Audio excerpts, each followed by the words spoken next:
Lietuvos vyrų krepšinio rinktiniai tęsiant pasiruošimą Europos čempionatui Klaipėdoje, Druskininkų regiono televizija žiūrovams nori priminti pirmąją krepšininkų stovyklą surengtą mūsų mieste.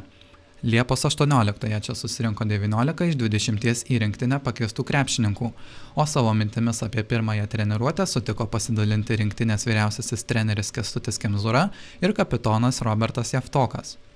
Geras ženklas, kad atvažiavom visi atrodo sveiki, sportavę ir treniruotė pavyko, kaip matėte, pabaigėm laiku, padarėm, Evaldas turbūt pasakytų, padarėm viską tai, ką buvom užsiplanavę.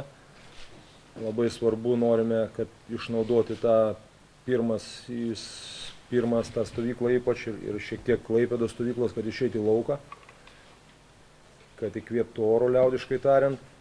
Aš asmeniškai labai džiaugiuosi, turėdamas šansą vėl susirinkti su visais, kovo dėl vietos rinktiniai. Nežinau, manau, kad taip visi ir pro praeitų metų dar kaip išsiskyrėm vis tiek gerose nuotaikose.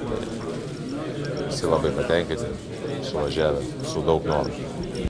Robertas Javtokas pabrėžė, kad jaunų žaidėjų indėlis rinktiniai bus tikrai svarbus.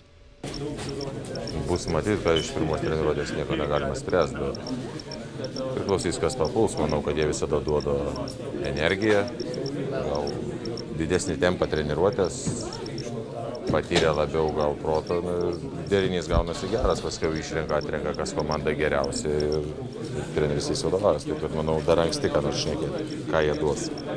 Daug kalbama po jaunimo čempionato apie Joną Valančiūną. Ar nebijote prarasti vietos startinėme penkete?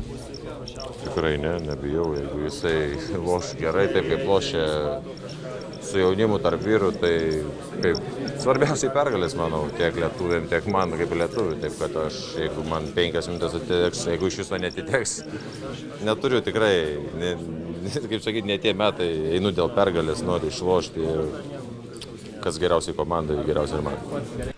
Pats Jonas Valančiūnas išliko kuklus ir džiaugiasi suteikta galimybė patekti į stipriausių krepšininkų 12-tuką, kuris gins Lietuvos garbę artėjančiame krepšinio čempionate. Labai puikios nuotaikos. Po pirmos treniruotės nuotaika gera, treniruotė buvo sunki, bet gera. Viskas gerai. Druskininkuose treniravaisi ir su U19 rinktinė. Jums pasisekė, laimėjote čempionatą, galbūt gali tas pats pasikartoti ir su vyrų rinktinė? Aš manau, gali pasikartoti. Sieksim to, kad pasikartot. Ką galėtum veikti rinktinėje? Ar tu save matai tik kaip atsarginį dar vis, ar nori pretenduoti į vietą startinėme penkete?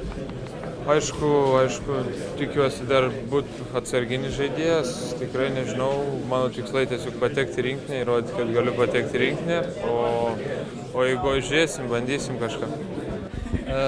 Patys komandos tikslai, ko tikitės pasiekti čempionate, žaisite Lietuvoje visgi? Tikimės iškovoti kelialapį į Londono olimpiadą. Šiuo metu krepšinio čempionatui Lietuvos rinktinė ruošiasi Klaipėdoje, kur sužais 4 kontrolinės rungtynes ir išbandys savo jėgą su Slovėnijos, Latvijos bei Čekijos rinktinėmis.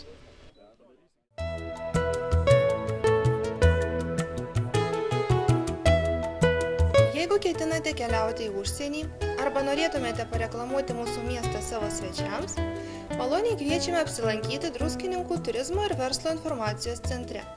Čia rasite išsamiausią informaciją apie mūsų miesto turizmo ir sveikatinimo paslaugas.